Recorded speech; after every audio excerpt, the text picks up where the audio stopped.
Brothers from Inglewood podcast. I'm Hoopy, your host, coming to you live and direct. Yeah, it's real in the field.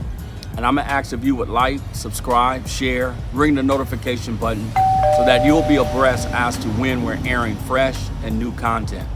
Thank you again for adding your comments into the section and giving us feedback so that we can gather information and get more resources to be able to adequately dialogue with you.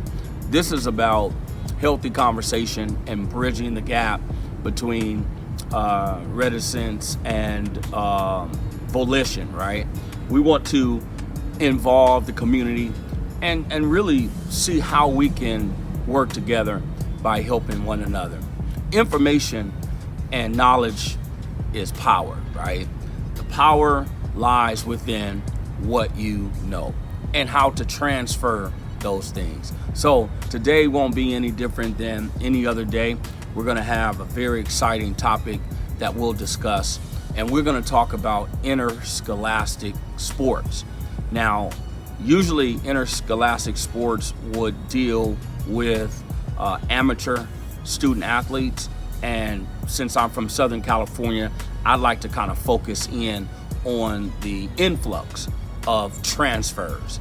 You know, there has been, from my understanding, a 75% increase in students transferring to different schools. I think that it has reached, I know last year it was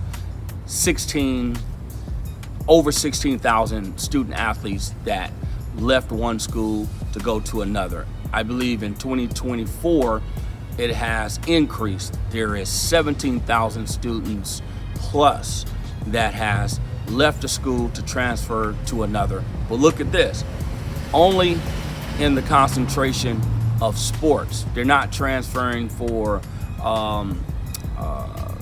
environmental reasons. They're not transferring for safety reasons. They're not transferring because they're actually relocating. They're transferring because they want to play a particular sport at a particular school.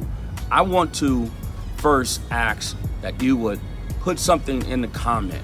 Give us an idea as to how this is affecting you, how this is, really the norm.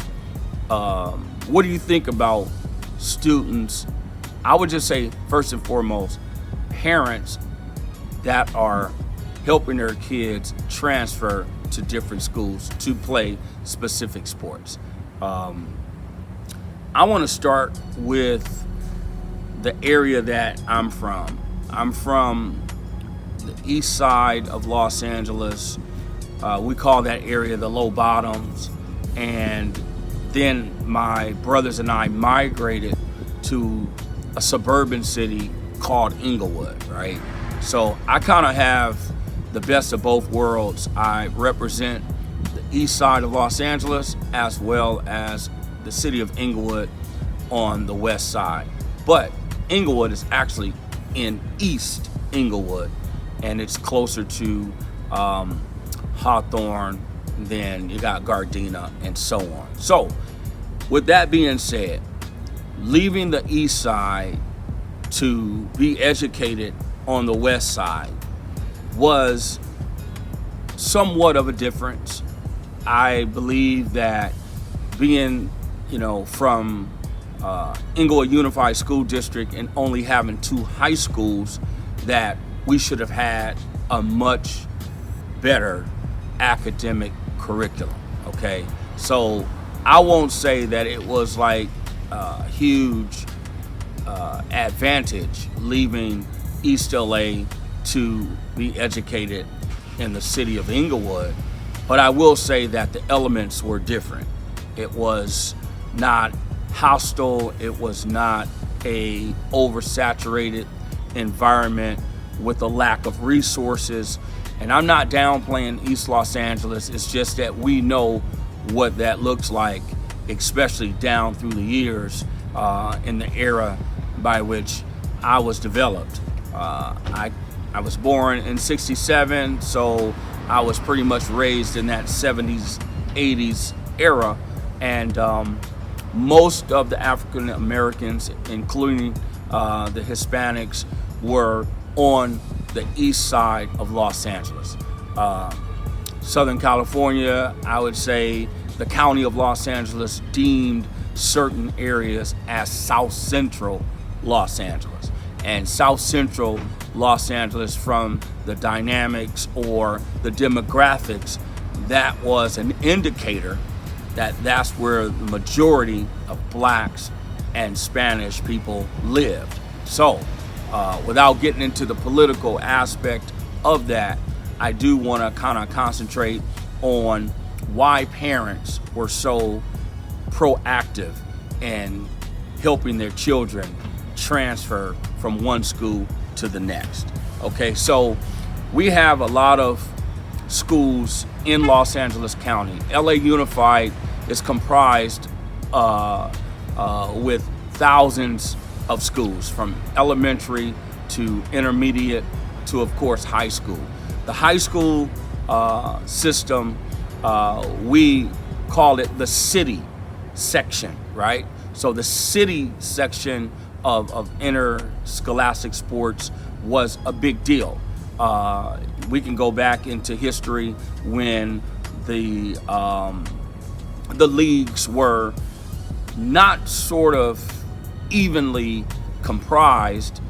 There was one league called the Southern League, which dominated all the city championships, okay? So someone out of that Southern League was actually winning a championship, a city championship, almost every year in the 50s, 60s. I could even remember researching some things as to Jefferson High School, going all the way back to the 40s and 50s, and they were very, very exclusive in track and field. They had some of the best track and field athletes, male and female, in Los Angeles County, okay? And then as time progressed, some of the other sports were getting noticed for being a dominant sport, such as Fremont High School, the Pathfinders. They produced such greats like Curtis Rowe and Dane Suttle, and of course, they've had baseball talent, they've had football talent, the late Ricky Bell, and then you had the baseball great Eric Davis. Eddie Murray, he was from the Los Angeles City area. I believe Eddie Murray went to Locke High School, and Jordan High School had some great city players as well. So it's so many names to mention.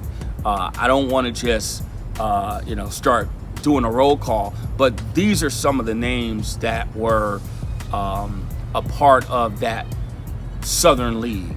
And I just think that historically a lot has changed, because a lot of our city kids and the parents who once attended city schools are now sending their kids into the private sector. A lot of the kids are going to the Mater Deis, the Notre Dames of Sherman Oaks. They're going to Campbell Hall. They're going to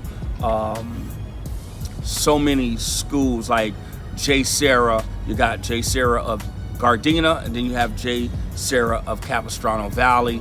You have just a plethora of great schools that are getting this inner city talent. You got St. John Bosco, of course, in Bellflower, who has a great academic tradition and sports community there. It's so many. Bishop Montgomery, which is also a private school on the west side of Los Angeles County, that has been tremendous in male and female sports. So I understand why a lot of the parents are transitioning their kids to better academic and athletic programs. I don't think that switching them has been for academic purposes alone.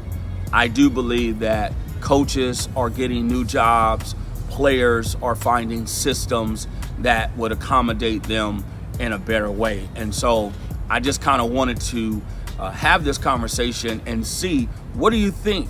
How do we go about evening the score, balancing out the talent? Do we have a right to prevent kids from transferring to play for certain schools, play for certain coaches?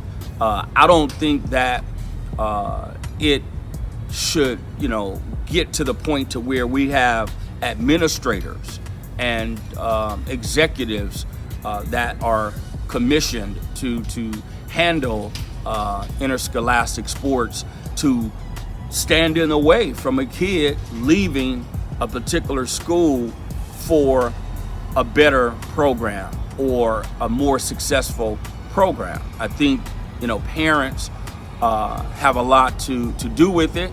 I think they're pushing the narrative as it relates to where their kid goes to school. But let me just kind of give you a little fact finder as it relates to how we even got into the integration process, at least for Southern California. There was a system introduced in 1970, right? And it was a handful of court decisions that paved the way for busing as a way to integrate public schools in the Los Angeles Unified School Districts. The practice bused African American students from economically disadvantaged neighborhoods to wealthier and white-dominated schools and areas, and vice versa. So there was a system in place that began in the 70s, okay? I know about this system because at that time, I was living, like I said, in East Los Angeles, the low bottom. We lived off of 46 and Compton Avenue. I went to Ascot Elementary School. I was supposed to go to probably Carver Middle School. Edison was a little bit further down Hooper, but Carver would have been my middle school, and then Jefferson High School, of course, would have been the high school that I would have attended. My parents attended Jefferson High School. My aunts and uncles attended Jefferson High School. I have cousins that attended Jefferson High School. So back in the 60s, 50s, 40s, I'll say even the 80s, 70s and 80s, you went to school where you lived. If you lived in these communities and you lived in these areas, that's where you went to school. Now, we did develop as student athletes, and we played Pop Warner football, we played Little League baseball. We got involved in various sports. And so as children going to elementary school together, of course, you wanted to play with the people that you knew. You wanted to play with guys and gals that you grew up with. Not only did you want to play with them because it was a familiar environment, but you also had an advantage because you knew the nuances of each other's talent. You knew how one another played. You developed a chemistry. And so now there was a team within the team. And that helped a lot of high school coaches when they started to recruit and they started to look for talent and associate that talent with certain names. Because great players like John Williams, he grew up on the east side of Los Angeles. I believe he lived near Wadsworth and Vernon in that area. He went to Carver Middle School. So before he transferred over to Crenshaw High School, he was already a household name in that part of town. Jefferson High School probably would have been his home school if he had not chosen to be bused, If he would have been bust, John Williams could have ended up easily at Reseda High School, El Camino Real. He could have gone to Taft. He could have gone to Cleveland. He could have gone to any of those high schools, Monroe, Van Nuys, Granada Hills, just like other guys in our neighborhood that eventually went to those schools. We had guys that went to Palisades that lived right up the street from us. You know, I have a good friend I grew up with, Dougie Allen. He ended up playing football for a city school. And so my brothers and I, we eventually moved from East LA and we went over to the city of Inglewood, and that's where we ended up going to high school. We played, Pop Warner, Little League. We played in all these different YMCAs and all this different stuff. But we kind of knew, hey, we're going to go from elementary to middle school, and we're going to go to the local high school. The high school, Morningside High, was literally a block away. I lived on 107th and Doty. Morningside High School was on pretty much between 107th and 104th and Yukon.